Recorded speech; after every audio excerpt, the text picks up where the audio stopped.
ఇక ధీరజు, ప్రేమ అయితే ఇద్దరు ఇంటి బయట స్టెప్స్ పైన కూర్చొని తిట్టుకుంటూ ఉంటారు.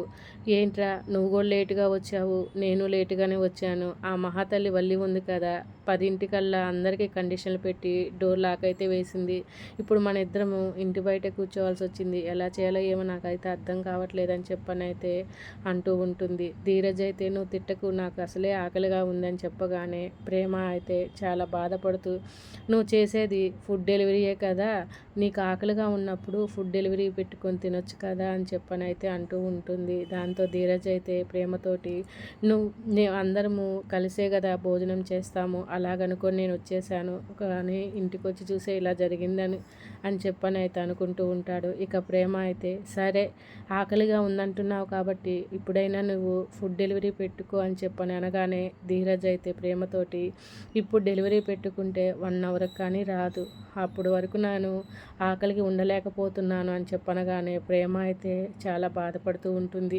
ధీరజ్ ఎంతో ఆకలితో ఉన్నట్టున్నాడు, ఏం చేయాలని చెప్పనైతే ఆలోచిస్తూ ఉంటుంది. ఇక తిడుతూ ఉంటే ధీరజ్ అయితే నువ్వు నన్ను తిట్టడం ఆపేసి ఇంటి లోపలికి వెళ్ళే మార్గం ఏమన్నా ఉందేమో చూడనగానే ప్రేమ ఆలోచిస్తూ ₹1 కాయిన్ ఉంటే ఇవ్వు అని చెప్పగానే ధీరజ్ అయితే ఎందుకు బొమ్మ బొరుసు వేసుకుంటా ఉంటామా నైట్ అంతా అని చెప్పనైతే అంటూ ఉంటాడు. ఇక ధీరజ్ని ప్రేమ కోపడి వెళ్ళి కిటికీ దగ్గరికి వెళ్ళి చూస్తూ ఉంటుంది ఎక్కడ స్క్రూలు ఉన్నాయో తీయడానికని. ధీరజ్ అయితే ప్రేమ దగ్గరికి వెళ్ళి ఏంటి ఇది కిటికీలు చూస్తుంది, డోర్ ఎట్లా లోపలికి వెళ్ళాలని చెప్పనైతే అనుకుంటూ ఉంటే అనగానే ధీరజ్ని నువ్వేం మాట్లాడకు, నేను చూస్తానన్నాను కదా అని చెప్పగానే రూపాయి కాయిన్ తోటి కిటికీలకి స్క్రూలు అనేవి తీస్తూ ఉంటుంది. ధీరజ్ అయితే అయ్యో నీకెంత టాలెంట్ ఉంది, నువ్వేంటి ఇంతకుముందు ఏమన్నా ట్రైనింగ్ చేసావా ఏంటి, ఈ రకంగా కిటికీలన్నీ ఓడతీస్తున్నావు నువ్వు, నీకు ఇంతకు ముందేమన్నా అలా క్లాసులు తీసుకొని వచ్చావా ఏంటి అని చెప్పనైతే అంటూ ఉంటాడు. పెద్ద పెద్ద రౌడీలు పెద్ద పెద్ద దొంగలు చేసే ప్రయాణాలు చేస్తున్నావు అనగానే అప్పుడు ప్రేమ అయితే అవును నేను నిన్ను ముందుగానే నాకు అన్నీ తెలుసు కదా, నిన్ను పెళ్లి చేసుకుంటాను, మీ వదిన ఇట్లా డోర్లు వేసేస్తుంది, నేను నిన్ను లోపలే తీసుకెళ్ళాలి అని చెప్పని ముందుగానే అనుకున్నాను కదా, కిటికీలు ఓడదీయాల్సి వచ్చిద్దని, అందుకే దొంగల క్లాసులో ట్రైనింగ్ తీసుకొని 3 నెలలు అప్పుడు వచ్చానని చెప్పని అయితే అంటూ ఉంటుంది. అయినా కూడా నీకాడ చాలా టాలెంట్ ఉంది ప్రేమ అని చెప్పని అనుకుంటూ నీకు వచ్చిన ఆలోచన చాలా బాగుందని చెప్పని అయితే అంటూ ఉంటాడు. ఇక ఆపు నీ నటన అని చెప్పని ధీరజ్తో అంటూ ఉంటుంది. ఇంకెందుకు దీంతో ఎక్కువ మాట్లాడితే కొట్టనైనా కొడుతుంది అని చెప్పనైతే ధీరజ్ అనుకుంటూ ఉంటారు. ఇక ఇద్దరైతే లోపలికి వెళ్తాడు.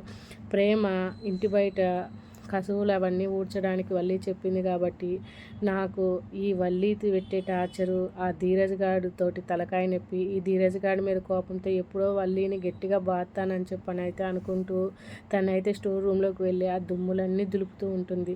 దులుపుతూ ఉంటే వాళ్ళ నాన్న అమ్మ నీకు ఇంకా ఈ కష్టాలు నేను చూడలేకపోతున్నాను, ఇప్పటికైనా నువ్వు మన ఇంటికి రా అమ్మ అని చెప్పనైతే అంటూ ఉంటాడు. దాంతో ప్రేమ అయితే వాళ్ళ నాన్న వైపు చాలా బాధతో చూస్తూ ఉంటుంది. వాళ్ళిద్దరి మాటలన్నీ ధీరజు వేదవతి అయితే చూస్తూ ఉంటాడు. కానీ ఏం మాట్లాడకుండా ప్రేమ వాళ్ళ నాన్న దగ్గర నుంచి ఏడుస్తూ లోపలికి వస్తూ ఉంటుంది. లోపలికి వస్తూ నాన్న నన్ను క్షమించు, నేను ఇప్పటికీ రాలేను అని చెప్పనైతే అనుకుంటూ ఉంటుంది. తను లోపలికి వస్తూ ఉండగా ఒకవైపు ధీరజు ఒకవైపు వేదవతి ఇద్దరు ఉంటారు. వాళ్ళిద్దరిని చూసి షాక్